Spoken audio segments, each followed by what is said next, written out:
बारिश की बूंदें खिड़की के शीशे से टकरा रही थीं।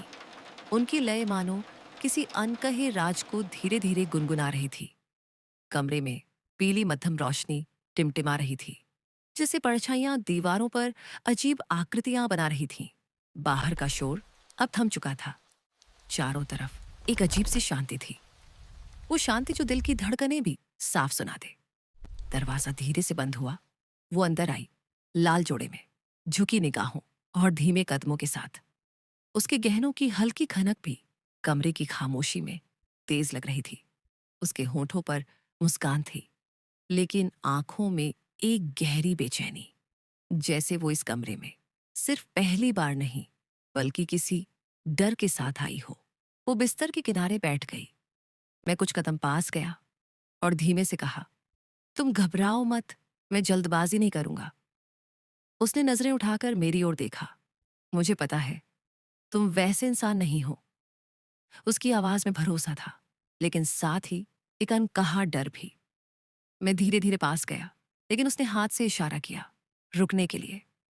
पहले वादा करो, जो भी हो तुम मेरा साथ नहीं छोड़ोगे। मैंने सिर हिलाया। वादा। उसने दुपट्टा धीरे धीरे सरकाया, गले पर हल्का सा नीला निशान। मैं ठहर गया। ये किसने किया? मैंने लगभग फुसफुसाकर पूछा। वो धीमे से बोली, ये शादी मेरी मर्जी से नहीं हुई, और आज रात वो भी आएगा। उसके शब्दों ने मेरी रीढ़ में ठंडक दौड़ा दी। वो कौन? वो बस खामोश रही। उसकी निगाहें दरवाजे की ओर थीं, जैसे इंतजार कर रही हो किसी के आने का। कमरे में खामोशी गहरी होती गई। बाहर बारिश तेज हो चुकी थी और हर बूंद की आवाज दिल की धड़कनों में घुल रही थी। अचानक हल्के कदमों की आवाज सुनाई दी। वो आवाज धीरे धीरे करीब आती गई। दरवाजे का हैंडल हिला।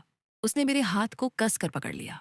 वो आ गया, उसने बहुत धीरे से कहा, मानो ये शब्द उसकी सांसों से बाहर निकलने में भी डर रहे हों। मैंने दरवाजे की ओर देखा और मन में कई सवाल दौड़ गए। कौन है वो? क्यों आ रहा है? और वो इस शादी के बाद भी यहाँ क्यों आने वाला है? मैंने एक झटके से दरवाजा खोला। सामने एक बुजुर्ग खड़ा था, हाथ में चांदी की थाली, जिसमें एक गरम दूध का गिलास रखा था। वो हल्के से मुस्कुराया।